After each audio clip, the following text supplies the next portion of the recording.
Bienvenue Stop Invest, la chaîne des top d'investissement. Ici, on parle essentiellement d'entreprises de qualité. Avons-nous une opportunité d'investissement sur Brunello Cucinelli? C'est la question à laquelle on va essayer de répondre en se basant sur les états financiers de la compagnie. Je rappelle que ceci représente uniquement mon point de vue et non un conseil d'investissement. Et comme d'habitude, je me réserve le droit de me tromper. C'est une entreprise intéressante à voir en watchlist. Ok, je vous laisse aller voir ce qu'elle fait ici. Donc, du point de vue revenu, croissance des revenus, on aime ça. Ok, grosse margin, est-ce qu'on va dans le même sens? On a également une légère croissance de la marge brute ici. Donc, on a peut-être un pricing power ici.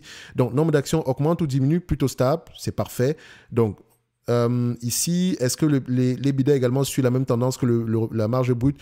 Légèrement, en tout cas sur la dernière période, toujours aller vérifier pourquoi. Donc c'est également assez intéressant. Net income et free cash flow, est-ce qu'on va dans le même sens? On compare les deux ici. On constate que les free cash flow sont plus élevés sur les dernières périodes ici, mais toujours aller vérifier parce qu'on voit ici que les net income et free cash flow ont tendance à parler le même langage. Mais on aime également ça. OK, dette net to EBITDA inférieur à 5, on a 1,9 ici. Du point de vue volume, dette net, est-ce qu'il augmente? On va vérifier. Est-ce que la dette nette, elle augmente? C'est la dette, ok? Donc, est-ce qu'elle augmente ici? On a à peu près 5, c'est plutôt stable, 578 millions. Donc, c'est parce que l'EBITDA ici a augmenté. Ce qui est une bonne chose également.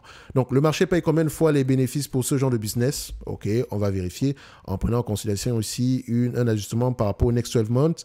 Donc, ça donne quoi ici? On a à peu près, je ne paye pas plus de 25 fois les bénéfices pour cette compagnie. Là, je vous dis déjà, là.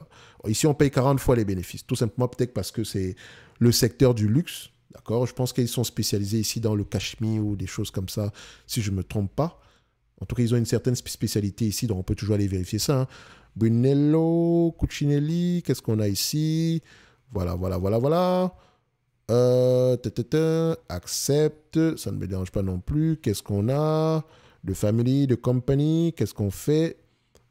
Voilà, c'est ça, spécialisé dans tout ce qui concerne le cachemire, etc. Et on sent,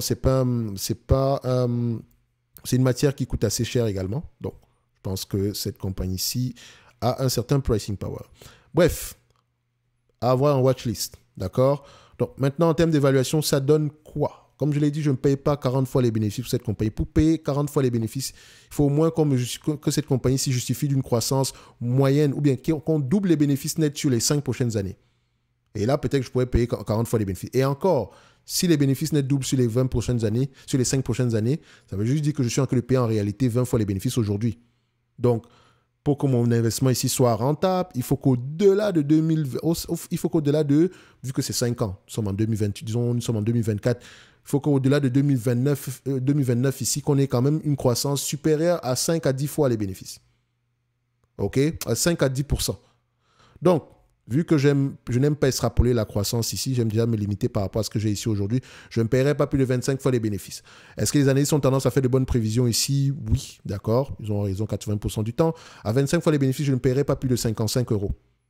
D'accord? Parce qu'aujourd'hui, en payant 88 euros aujourd'hui, ok, on me demande de payer 88 euros un business, donc 2,22, un business qui pourrait me rapporter ici 2,88 euros d'ici 2025.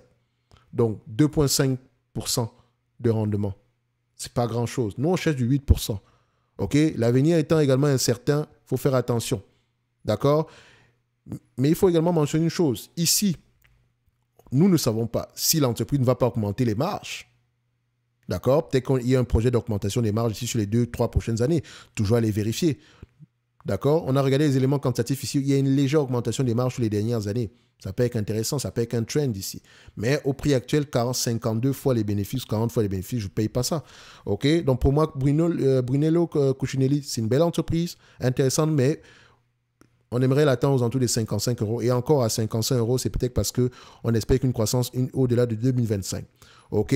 Ce n'est que mon avis et non un conseil d'investissement. Comme je l'ai mentionné ici, elle mérite une place dans n'importe quelle watchlist. OK?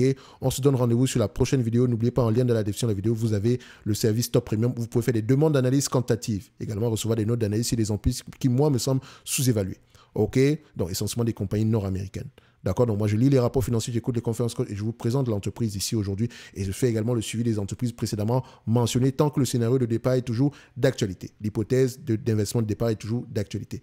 On se dit à bientôt. Merci.